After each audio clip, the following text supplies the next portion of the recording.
An organization by the name of Alliance Anti-Traffic, or AAT, has been working tirelessly in Vietnam since its founding in 2001 to combat the trafficking of women and children in Vietnam and the Southeast Asian region.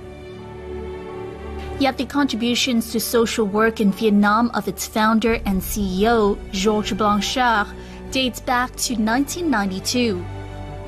From George's initiative, AAT is the first and one of the main organizations in Vietnam to succeed in a comprehensive anti-trafficking program, which includes regional rescuing, repatriation, rehabilitation, community reintegration, continuous follow-up, and community education. Hello and welcome to this edition of Talk Vietnam. The founder of Alliance Anti-Traffic is a man who has dedicated the past 26 years of his life to living and doing social work here in Vietnam. He is Georges Blanchard, and we are very lucky to welcome him to our studio today to share more about his inspiring journey of bringing positive changes to many people here in Vietnam. Thank you very much, George, for joining us. Yes. Now, I understand that 2018 marks 17 years of AAT, or Alliance Anti-Traffic, officially starting, and you also officially beginning to work with the Ministry of Public Security. How do you feel looking back on this milestone? The work of against trafficking. Traffic means the many countries are involved into the cause and the cases, and of course, I need to working with the national level, and especially to work with the police. And so they was very welcome. I remember the first day in 2001, the first meeting we have together. They are very, very welcome my program. And they say at this time, we not yet have any action against this problem, and we will try with you if it is okay or not. For now, I continue to meet my partners in the police, and we say together, wow, our work was very good, very efficient. Looking back now to that point in time, how did you become aware of Vietnamese people and Vietnamese women and children being involved in trafficking abroad? In 1993. Yes, because I opened a school for street children, and one time, 2 of the children of the school disappeared. Oh, really? Yes, and we called the police, and the police rescued the 2 children on the border with Cambodia. Oh, wow. And the children to bring them at school, and she say, your mother is stuck, your mother sent me, and children just trust, because they don't know. So that was my first experience. And I think, wow, we faced a big problem. And I need to develop something about that. And effectively, it was in 93, but I drew my first project in 98.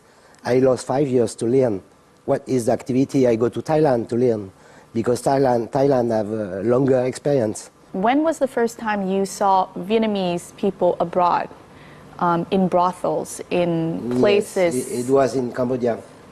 And in order to understand my work, more than 10 years I investigate in brothel. Something has to play the role of client. And in Cambodia is very famous.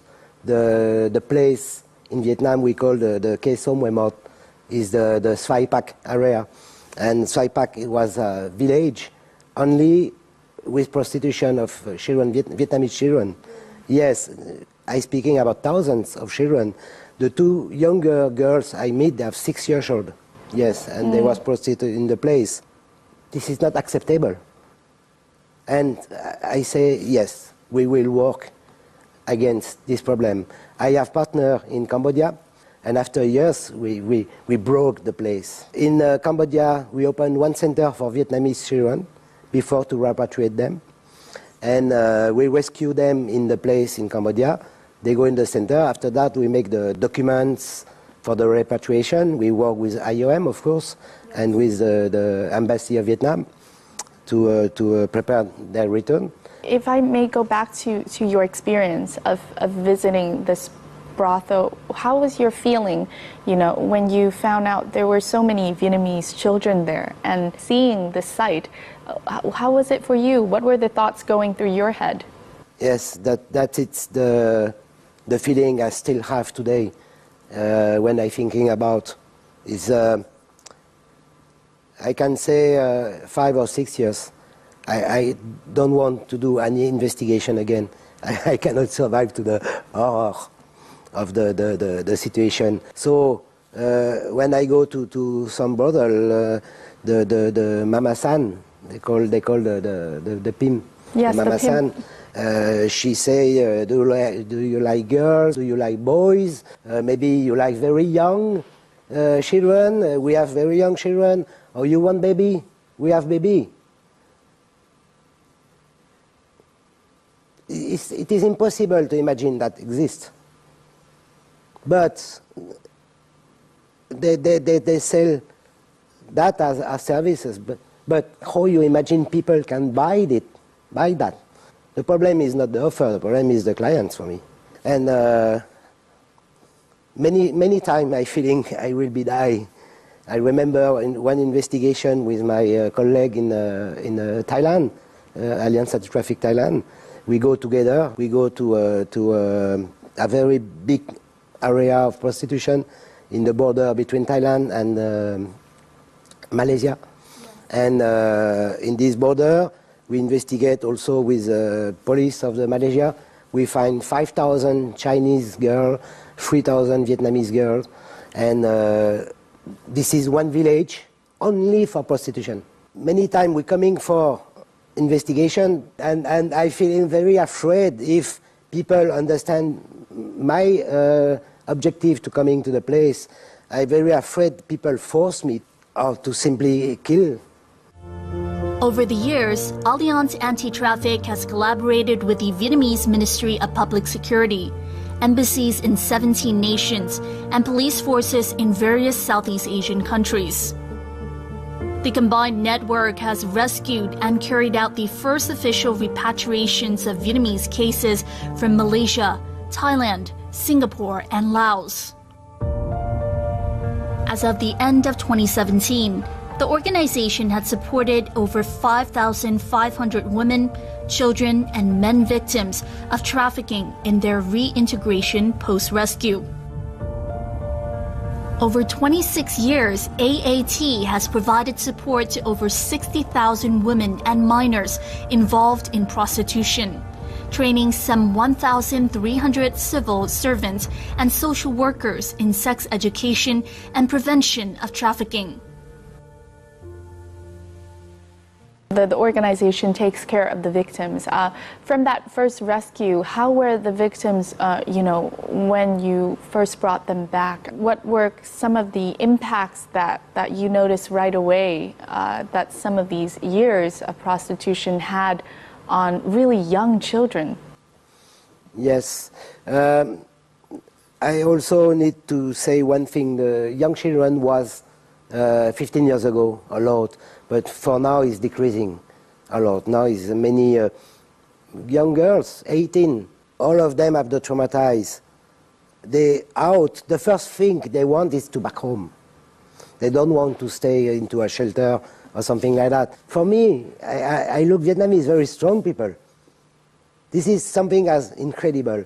So today they meet something very hard, very difficult. But tomorrow is another life. Something they have ability to switch. But I think the trauma is still inside. Back in those days, after the repatriation, how does Alliance Anti-Traffic support the victims? Yes, when we meet the girls, if they are repatriated from foreign countries, we meet them at the airport. And we have officers coming to them and propose all the services she can request as a health, medical checkup, treatment.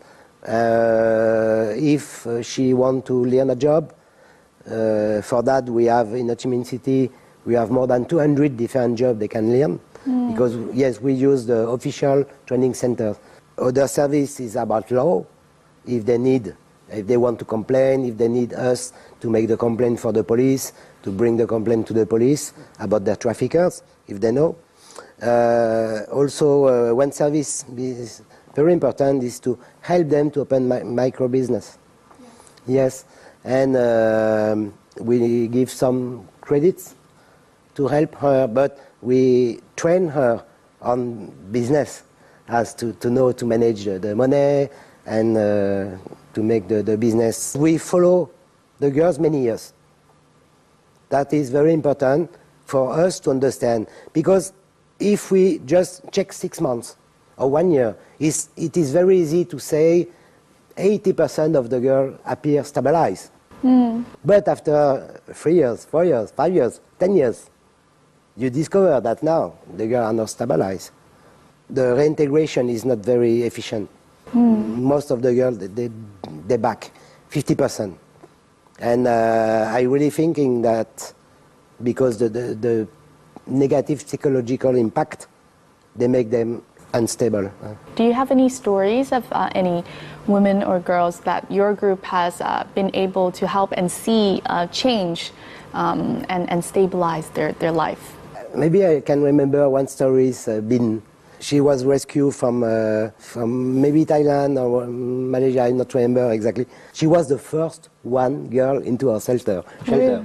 We opened the shelter with the Women Union in 2002. And she's learning her job very strongly. She won a hairstyler. And she learned very well. She started to work. And after 5 years, I have more news from her. Now she's working freelance. She have a salary around $2,000 per month. Wow, hairstylist, yeah. Yes, because she's very good. A lot of people request her. And so that is very successful. Now the most successful and stabilization people I know is all the girls was make family. Yes. Yes, now they have baby. For me, the best thing about stabilization of a woman after sexual exploitation is, of course, the family. Yes, that she can rebuild her life and they have husband, love. They have children, so they become in something normal. And for their psychology, their mental, this is the form of the stabilization. It is the form that the society gives to us. Family is the strong thing for us. Ngày đấy là mình đi bán cá, tự dưng có một người nữa đấy nó bảo là chị ơi, hay là chị em mình ra Hà Nội làm nửa tháng 300-400 cơ. Thì mình nghĩ cái cuộc sống lúc đó thì 300-400 thì nó quá thiệt to. Mà chị đi buôn cá đấy, thì đi cá đêm đấy, thì chỉ được vài chục hay là 10.000 vậy là mừng rồi. Bảo thôi thì cũng thử xem làm sao. Chứ không ngờ là mình lại rơi vào cái con đường ấy. Cũng không nghĩ ra là vì cái ngày đấy cũng tin người lắm, nó chưa có cái nạn bắt cóc hoặc là nạn buôn người đâu. Thì nó nói là Hà Nội, nhưng mà lúc đấy là mình có biết Hà Nội nó là chỗ nào đâu em, chưa bao giờ đặt chân lên thành phố. Thế là cứ nhắn về là bảo là đi ra Hà Nội làm, thì bố mẹ cứ biết là mình ra Hà Nội làm thôi, chứ không nghĩ là mình lại bị lừa vậy. After being rescued and repatriated, this woman was supported with an initial capital of around $500 from AAT. She opened a small flower vending business and was also provided with psychological support. She has become active in promoting awareness on the risks of trafficking in her community. Nghĩa là đến đi với chương trình AAT này nó có một cảm giác nó vui lắm cả. Nó như là vỡ òa một cái không khí nào đấy ấy. Bây giờ là mình không nghĩ là mình khổ này. Ở bên cạnh đây mình thấy là có là xã hội này, cộng đồng này, rồi nhà chị em, gia đình này. Đúng, chị nói thật, chị cũng cảm ơn cuộc đời. Thì chị nghĩ là mình không sống theo cái kiểu là giấu mình nữa, thì mình phải mang cái kiến thức đấy ra mình tuyên truyền cho mọi người.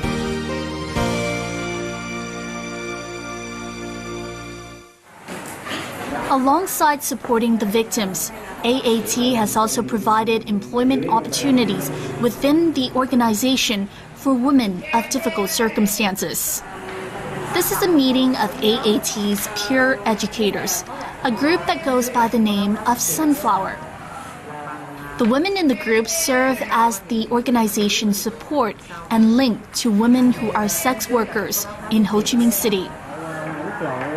The peer educators themselves come from various challenging backgrounds. They may have been victims of trafficking, and they may have also resorted to working in prostitution in the past due to their circumstances. This background gives the members the ability to, in part, identify with, connect, and better support those still in the sex industry. Nó giống như cái bản thân của mình là có một thời gian như mình đã từng trải qua những cái vấp ngã hay một cái gì đó, mình cảm thấy mình cũng khó khăn trong cái cộng đồng xã hội lớn. Thì khi mình nghe đến cái công tác cộng đồng với chị em á, thì mình cảm thấy là họ cũng là một trong những cái người như là cũng gặp khó khăn như mình lúc trước vậy đó, cho nên mình muốn giúp lại. The Sunflower Group supports sex workers through various methods, whether it be raising awareness of practices in safe sex, providing healthcare access, legal and mental support. Above all, however, the goal of the group is to help the women find new alternatives to prostitution. Nếu như có giống như là có một cái dự án mà cho các chị em học nghề miễn phí thì mình sẽ giới thiệu các chị đến. Khi mà có một cái nghề ổn định rồi thì lúc đó chị có công ăn việc làm ổn định thì giữa cái hướng hoàn lương nó sẽ rất là cao. Mình cũng đưa ra nhiều cái định hướng để cho họ bớt đi cái phần nào cái tâm lý của họ là họ có thể họ làm lại từ đầu, họ có thể giống như là những cái người khác họ vẫn lao động chân chính, họ có thể là họ bỏ nghề, họ có một cái cuộc sống mưu sinh để tốt hơn. It is the hope of George and AAT that the network of women supporting women in difficult circumstances will continue to grow, fostering a better future and a second chance at life. Let's talk a little bit about your own background. You grew up in France, and I know one of the things was that, you know, one of the special things is that you started work at a very young age. You started working at 14 years of age, and then by 18 years of age, you were living also in a brothel in Paris with a number of Brazilian women and transvestites. Do you think that, you know, kind of childhood growing up at all, that you know, teenage years affected, you know, your motivation to do social work later on? I'm thinking about this time until now. Just trying to have answer about myself. And I just imagine the circumstances making me a social worker because I have met something in my life. So yes, I not go to school. My parents died very young. So I go in Paris, and because the place where I stay is Pigalle, it's very famous. Kind of red light district, yeah? Yes, but before is a lot. Maybe everyone know Moulin Rouge. Yes. It's very famous, and so it is the area I stay. And the back is all brothels. And most of the girls, they're coming from Brazil. And at this time, I'm young, and the information about this problem is not exist. It is just now I understand they are traffic people. And I don't know why, but 18 years old, I don't want to continue the job, hand worker job. Yes, what were you doing back then? I build a house, construction. Construction worker. Yeah, but 14 years old. And yes, I want to become social worker. It is the work I like. I have the opportunity as organization, social organization. They have programs as NGOs for children who fail their life. Yes. I am one who fail my life. I am a social case. You decided to seek out organizations that would help you. Yes, exactly. And this is the organization for youth in France. They have one program of 2 years to learn about the job, but it's whole time learning and whole time practicing. Yes. And so I learn about the social work, but also to manage centers for social programs. Born in France in 1962, little would George have imagined that his challenging childhood would eventually lead him into the path of social work and a life of helping others. It was that training program when he was 18 years old that saw him begin to support French orphans. As of today, George is the only French single male who was granted by the French Juvenile Court the official status of host family for orphans when he was only 21 years old. This would perhaps set the foundation for his continued passion in social work when he came to Vietnam. What condition brought you to Vietnam in 1992? I remember when I'm in the primary school in 72, something like that.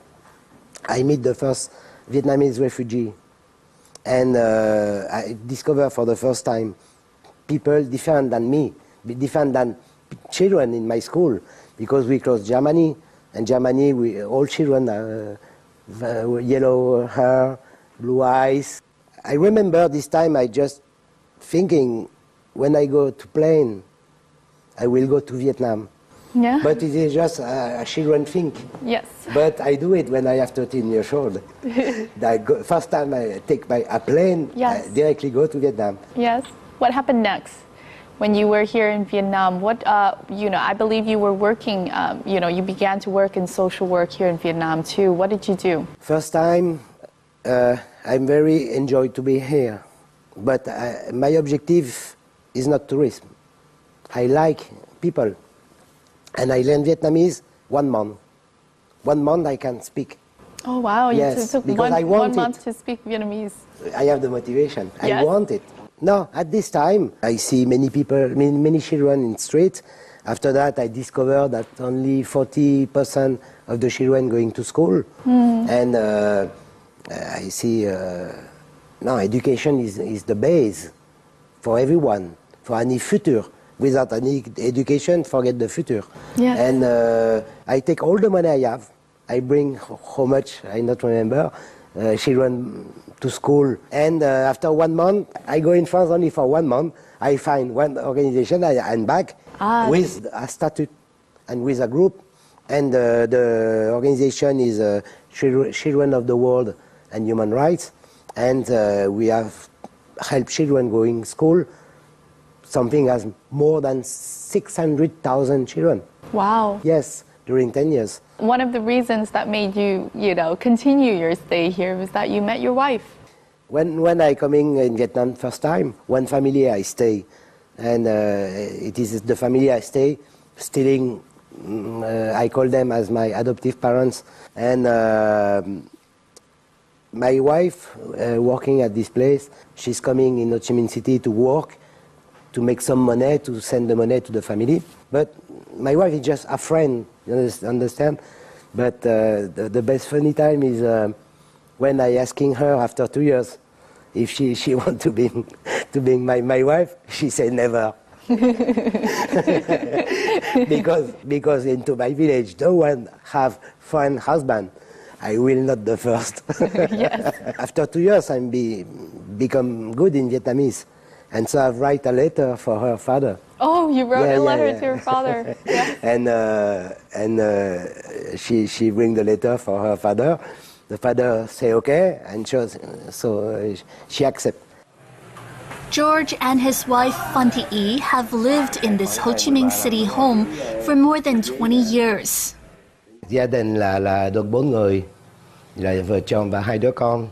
Một đứa con ngày hôm nay là 21 tuổi rồi. Còn một đứa 17 tuổi. As George shared, he was determined in winning Yi's hand, in spite of her hesitation at first to marry a foreigner. Quyết tâm của ảnh thì cho nên là ảnh bằng được là ảnh phải làm rễ ở Bến Tre, cho nên là ảnh bằng mọi cách ảnh thuyết phục gia đình mình. Ảnh là một người ảnh chịu khó, rất là chịu khó học. Giống như là tiếng Việt là ảnh tự học, chứ ảnh không có đi học ở đâu hết. Và giống như là văn hóa Việt Nam cũng vậy, ảnh rất là chịu khó tìm tòi học hỏi. In his years of working and living in Vietnam, George has obtained Vietnamese citizenship and sees the country as his home. In his strenuous line of work, he considers his family his safe haven. Đặc biệt là có gia đình, mà có vợ tại nhà cũng là một cái ổn định tâm lý cho công việc của mình. Tôi hết sức cố gắng đi làm về, cái công việc tôi bỏ, tôi để phía trước cửa, không có cho vào gia đình. His wife, above all, understands all the ups and downs of his job. Nói chung là ảnh chọn cái công việc mình thấy là rất là khó, với lại là cái công việc mang tính chất là xã hội, cho nên là thực ra là cái tiền thu nhập thì nó chỉ đủ nuôi sống gia đình thôi, chứ nó cũng không có dư dả gì. Nhưng mà tại vì ảnh quá đam mê cái công việc của ảnh, cho nên ảnh cứ theo đuổi đến bây giờ, cho nên là mình không biết nói gì hơn là mình rất là tự hào về ảnh.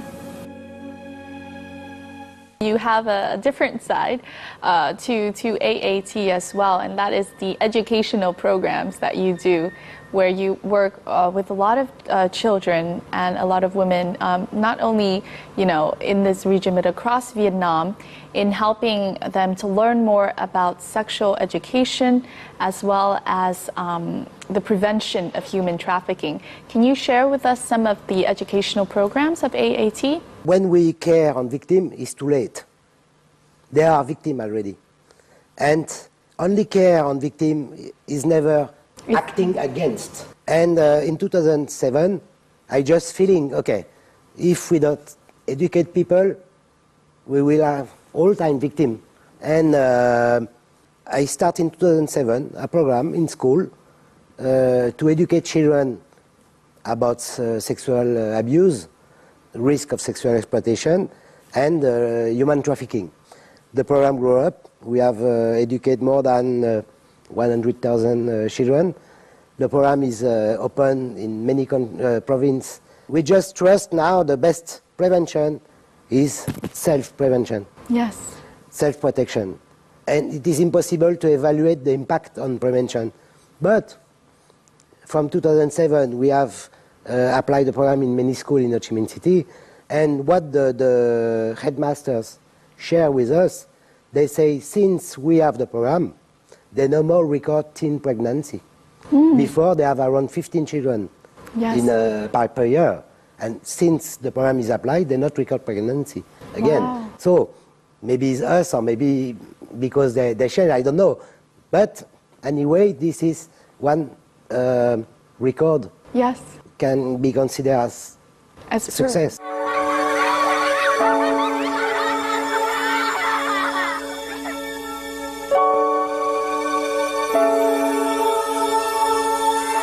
Lúc mà chưa có papa giọt thì mua trà vô nhà con rất nhiều. Khoản nhỏ này là để mọi người vừa chơi, vừa học, vừa ăn, vừa ngủ ở đây. Papa giúp gia đình con đóng tiền học, rồi mua đồng phục, mua sách vở cho con. Where dreams bloom, the project specifically supports daughters and young female family members of those who have been or are still sex workers. Since 2015, George, whom the children lovingly call Papa George, and AAT have supported the children with their education. Trước khi được tài trợ, mẹ với con phải đóng tiền học trễ. Cô thường nhắc con trước lớp, nên con rất là buồn. Sau khi được Papa giọt giúp đỡ, thì con không đóng tiền học trễ nữa, con đi học tự tin hơn. Mẹ con chỉ được học tới lớp 7 là không ai đóng tiền cho mẹ con học nữa, buộc mẹ con phải nghỉ học. Thì khi con gặp Papa giọt, mẹ con không phải đi làm khuya, 1 hoặc 2, 3 giờ sáng mẹ con mới về, con mới được nằm ngủ với mẹ một ngày. Con được nằm ngủ với mẹ, con cảm thấy rất là vui.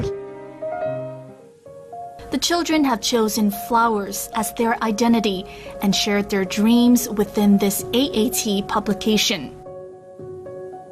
Điều mà em quý nhất là ba em cho em đi học. Tại vì em ước mơ nhiều lắm. Bởi vì lúc mà ba cho đi học cũng như là ba là cái người mà mở cửa một cánh cửa khác để cho em bước vô để em thực hiện tiếp ước mơ của em. Can you tell us about the project Where Dreams Bloom? This is a group beginning with girls of 7 years old. And we engage to protect them and to help them and to develop them until 18. This is our limit. But in fact, we not leave them. For example, this year we have one girl, she's entered the university, and we help them to find scholarship for the university. And when they leave our group, they continue to participate in all activities we have. I like to motivate the older one to care on the younger one. The objective for me is to make them social activists into their community. Yes. I know a lot of the girls call you Papa George. How does it feel kind of caring for many of these children? I mean, you know, you're seeing them grow up, you're taking care of them throughout their childhood and teenage years. I think my best memories is when I sit and speak with them. Just speaking about the life, speaking maybe to go somewhere to take ice cream. I am social worker myself, and my specialty is teenagers. And I have some ability in psychology, and I think I can help them more to discuss. Today, Rose and Orchid have come to Papa George's home to hang out. It could be as simple as a card game, simple conversations, or even talks about self-protection. The children consider George and AAT their family. For George, he cares for the children as if they were his own. Anh luôn giúp cho các bạn thấy được những cái cơ hội và những cái tương lai phía trước để làm cho các bạn cảm thấy có nhiều động lực hơn và cố gắng nhiều hơn. For AAT, the support given to the children is not only a way to give them a better future, it is also the organization's hope of a different life for their mothers. Từ cái mà hỗ trợ cho con em họ đến trường như vậy thì cái phần gánh nặng lo về việc học tập nó sẽ nhẹ hơn, thì cái mà các chị suy nghĩ về hướng bỏ nghề nó sẽ cao hơn, hoặc là đi theo một con đường khác nó sẽ cao hơn. Rose and Orchid share a passion for music with Papa George. They're preparing today for a singing performance in their next group activity. It is bonding sessions like these that further boost their confidence and determination to pursue their dreams in life. So we're very happy in our studio today to welcome the two little ones we've just been able to meet in the previous report. For their confidentiality, they are known as Rose and Orchid. Xin chào hai con. Đây là Hoa Hồng, còn đây là Hoa Lan đúng không? Dạ. Cảm ơn hai con đã dành thời gian để đến với chương trình. Hai con có thể giới thiệu tuổi của mình năm nay là bao nhiêu rồi và mình đã tham gia chương trình được bao lâu? Dạ, con được 10 tuổi, con tham gia chương trình này được 3 năm. Con được 12 tuổi, năm nay con tham gia chương trình được 2 năm. Trong chương trình của AT và cùng với Papa George thì hai con đã được làm những hoạt động gì? Đã là vẽ, nấu ăn, đi làm xe, đi công viên Tao Đài. Hai con có nhớ cái thời gian mà mới gặp Papa George thì hai con có nhớ cái thời đấy nó như thế nào không? Mình có suy nghĩ gì khi mà mới gặp Papa George? Tại con nghĩ là Papa George rất là hòa đồng, vui tính. Lúc lần đầu gặp Papa George thì cũng nhìn tính lại nói chuyện mà sao? Con nghĩ là Papa George không có biết tiếng Việt. Với lại thì tiếng Anh độ đó thì của con cũng không có khá lắm, không có dám lại tiếp xúc, thì thấy nhìn thấy tiếp xúc với thì thấy Papa George cũng thân thiện, cũng vui vẻ, luôn nở nụ cười trên miệng. George, do you remember when you met Yes. Rose and Orchid? Yes, of course, because this is the beginning of the program. 3 years ago, she's one of the first. I feel very happy, but because it is the beginning, I just don't know how will be the next steps. Trong quá trình mà Hoa Hồng và Hoa Lan tham gia vào chương trình, với Hoa Hồng là 3 năm rồi và Hoa Lan là 2 năm rồi, thì hai con có thấy hai con có những cái thay đổi gì không? Dạ có. thay đổi của con là thân thiện hơn với mọi bạn và hòa đồng. Còn với Hoa Lan? Còn thì lúc mà mới đầu vô thì rất là nhút nhát, thì không có dám tiếp xúc với mọi người, ngại lắm. Thì cái từ từ cái dần thì cái mình không có ngại nữa, mình mạnh mẽ hơn, thì mình tiếp xúc với mọi người bình thường. The main change is psychological, Yes. but psychological will help them for the future to be strong. Exactly. Nói đến tương lai thì là bé Hoa Hồng và Hoa Lan có dự định gì cho tương lai? Các con có những cái giấc mơ gì? Dạ là con ước mơ được làm một bác sĩ khoa nhi. Khoa nhi tức là sẽ giúp cho các bạn trẻ khác mà nếu mà bị bệnh thì có thể đến với con, đúng không? Yeah. Còn với Hoa Lan? Con thì thích hát, giống như các ca sĩ hát nhạc buồn, nhạc này nhạc kia. Dạ. For George, do you have any hopes and aspiration for the children of AAT, including Rose and Orchid? My first dream is the success their life, because this is the objective. We try our best to make their dream coming true, and realistic.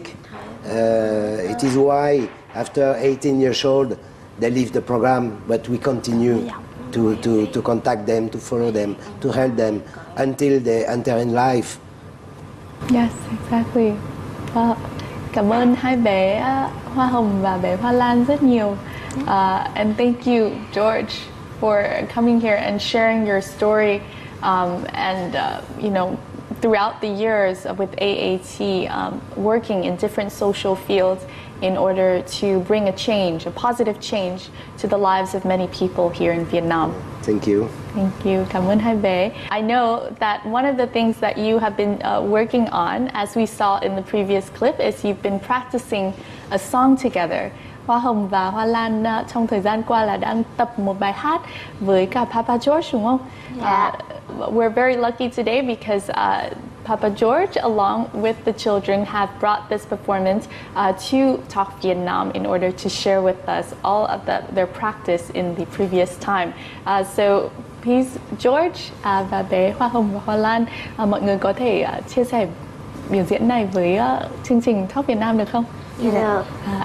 And our Talk Vietnam now will conclude with the wonderful performance of Gia đình nhỏ, or Small Family, of George, Rose, and Orchid. Please enjoy.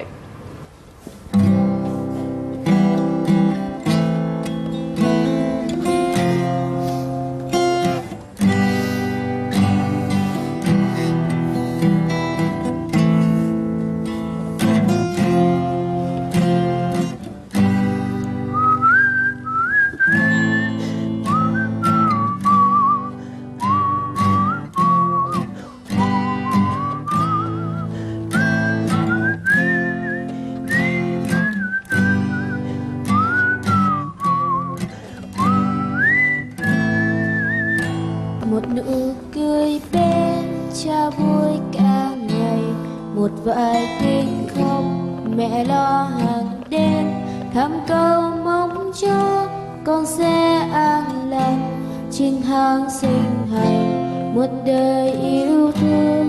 Một vòng tay lớn ôm con vào lòng, một bàn chân to cho con tập đi, dù ngày mai kia con lớn nên người nhìn với cha mẹ vẫn mãi bé thơ. À ơi con ngủ cho ngoan, giấc mơ sẽ mang đầy lời mẹ ru. À ơi mãi mãi chúng ta một gia đình nhỏ, một hạnh phúc to. À ơi con ngủ cho ngoan, giấc mơ sẽ mang đầy lời mẹ ru.